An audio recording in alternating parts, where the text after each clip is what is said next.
আগামী নির্বাচনে শিক্ষক কর্মচারী সহ সবার সহযোগিতা চাইলেন তারেক রহমান।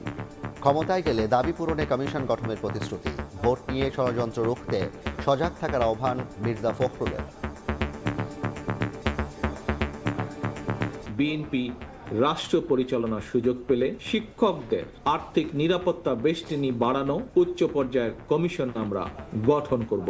আসন্ন নির্বাচনে বিএনপি আপনাদের সমর্থন এবং সহযোগিতা চায়।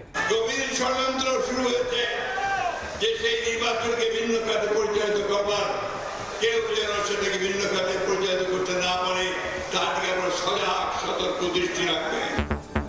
ফেব্রুয়ারিতে ভোটের আগে জুলাই সনদের আইনি ভিত্তি চায় জামায়াত। সংস্কারে বাধায় নির্বাচন ক্ষতিগ্রস্ত হলে করতে হবে জবাবদিহি।